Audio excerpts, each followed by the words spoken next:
Assalamualaikum warahmatullahi wabarakatuh. Alhamdulillahirrahmanirrahim. Dinikmati ummati baginda Rasul sallallahu alaihi wasallam. Alhamdulillah ma fis samawati wal ard. Asyhadu an la ilaha illallah wa asyhadu anna Muhammadan abduhu wa rasuluh. Allahumma shalli wa barik ala Muhammad wa ala alihi wa sahbihi ajmain. Amma ba'd. Baik, bila ada yang membuat kita tentram, bahkan yang sudah tentram, bahkan yang lebih tentram lagi, tidak ada lain bagaimana kita menjalin hubungan kita kepada Allah Subhanahu wa Ta'ala. Bila ada introspeksi diri ke depan untuk menatap kehidupan yang lebih baik, tidak ada introspeksi paling baik kecuali mengintrospeksi diri kita kepada Allah Subhanahu wa Ta'ala. Sebab siapa yang memperbaiki hubungannya kepada Allah Subhanahu wa Ta'ala, Allah akan memperbaiki segala ahwal kehidupannya. Kenapa misi kehidupan seorang muslim sering disampaikan oleh ustaz berpekan di atas mimbar? Karena itulah yang terpenting dari kehidupan seseorang untuk menjalani kehidupannya menuju akhirat kelak. Baik, saya mencoba satu tema dari kalam dari Imam At-Tahir As-Sakandari ketika mengurai bab ikhlas. Jadi tema kita malam ini, judul sekalipun pertanyaan, sudah ikhlaskah kita? Ini kalam dari Imam At-Tahir As-Sakandari dalam kitabnya Min alamati itiyat alal amal munsamu rajat indar wujud musab.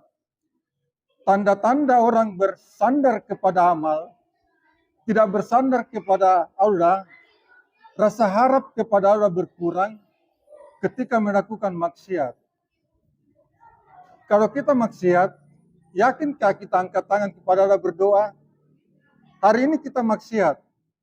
Kenapa kita tidak yakin angkat tangan berdoa kepada Allah Subhanahu wa Ta'ala? Sedangkan Allah di saat kita maksiat tidak maksiat, sama. Nah, itu tanda berarti kita malu kepada Allah, berarti kita masih bersandar kepada amal.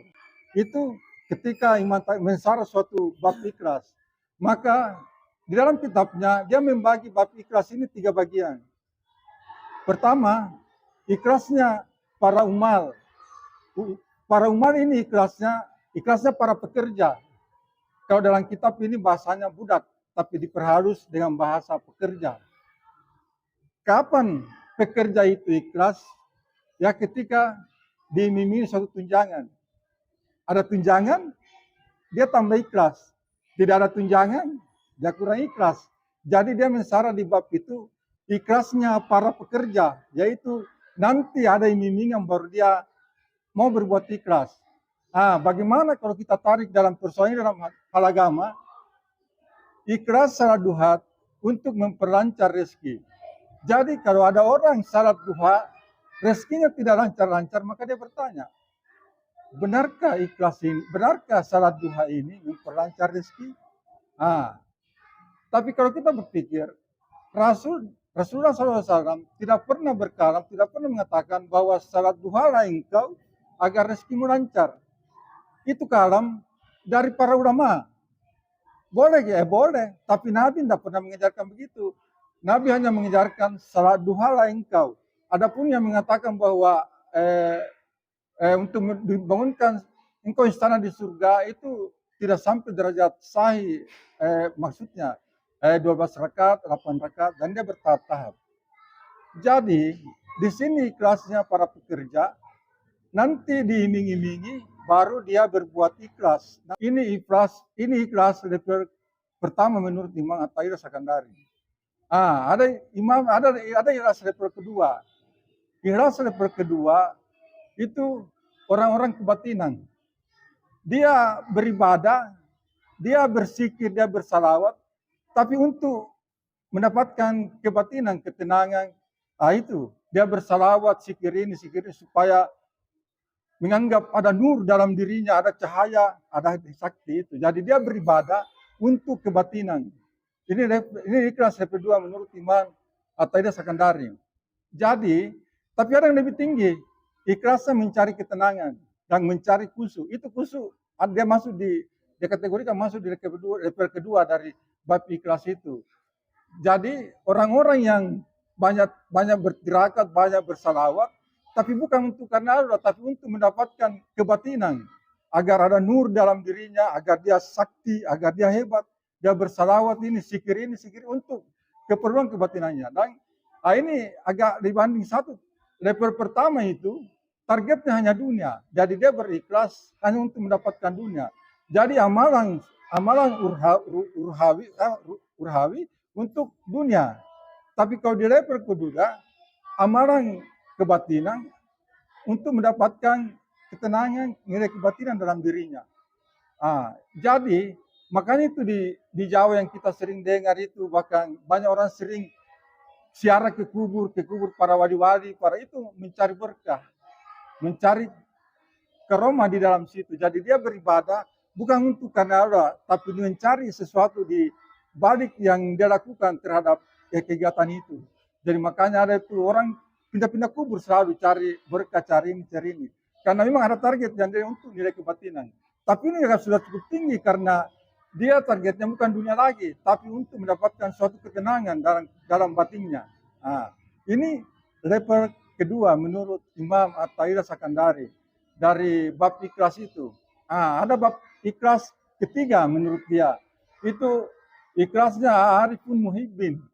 Ikhlasnya orang yang kenal kepada Allah dan cinta kepada Allah. Ini cintanya sudah tidak bersyarat. Biasa kita dengar bahwa orang berkata, saya mencintaimu apapun keadaannya. Saya bersamamu walaupun keadaan susah. Itu cintanya sudah tidak bersyarat. Itu cintanya sudah sampai kepada orangnya, sudah sampai ke zatnya.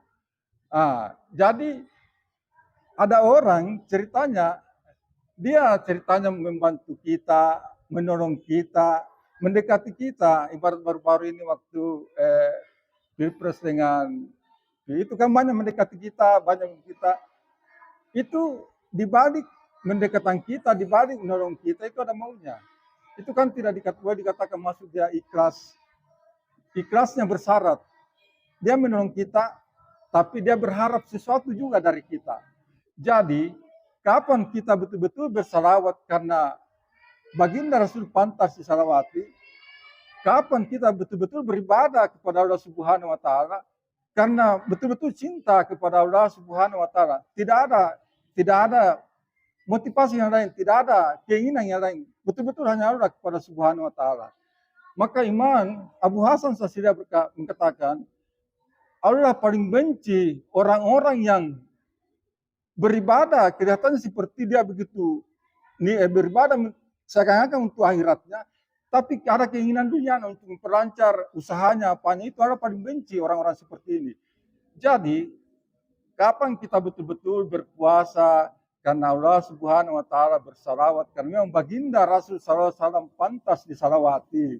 Jadi, kita kan selama ini bersalawat agar supaya anak kita lulus sekolah, dapat kerja. Kita puasa karena untuk menginginkan sesuatu. Puasa Daud karena kita mendengar bahwa banyak orang yang sukses, banyak orang yang cepat naik jabatannya, cepat rezekinya naik karena puasa Daud, sehingga banyak orang yang bermotivasi puasa Daud. Sama, saya juga seperti pernah mengalami waktu saya masih jualan di sentral, karena sering saya mendengarkan orang puasa Daud, banyak pembeli, maka saya dimotivasi juga dengan, maka saya sering melakukan. Pak itu sebenarnya tidak ikhlas, ada mau saya, bukan karena ada, tapi mau banyak pembeli. Jadi belum dikatakan ikhlasnya, belum cinta kepada Allah Subhanahu wa taala. Jadi kapan kita betul-betul cinta kepada Allah Subhanahu wa taala? Jadi saudara-saudaraku jamaah yang di sini, yang di Jamiatul Khair, mulai saat ini, mulai malam ini, kita cancel semua ikhlas ibadah-ibadah kita yang masuk wadah, yang motivasi yang kita harapkan dari itu. Jadi ya Allah, jadi kita bermohon kepada Allah, ya Allah, saya berpuasa karena memang Engkau cinta kepada yang berpuasa. Ya Allah, saya menyembahmu karena engkau lah pantas disembahmu, bukan karena supaya rezeki saya lancar. Itu. Ya Allah, saya bersalawat kepada baginda Nabi karena dia memang pantas disalawati dan engkau bersalawat kepada malaikatmu dan engkau selalu bersalawat. Ya Allah, saya baca surat Waqiah, surat Al-Mulk, surat Al-Kahfi bukan karena mau dapat proyek lah, mau dapat ini enggak. Saya membaca surat Al-Quran, ayat-ayat Quran karena engkau cinta kepada orang-orang yang membaca ayat-ayatmu.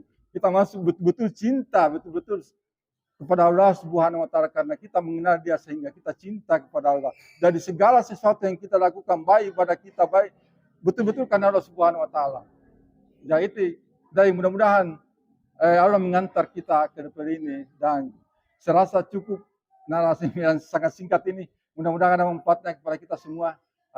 Serasa sekian cukup. Mudah-mudahan ada teman yang bisa menambahkan atau bisa memberi pertanyaan yang serasa untuk sementara sekian.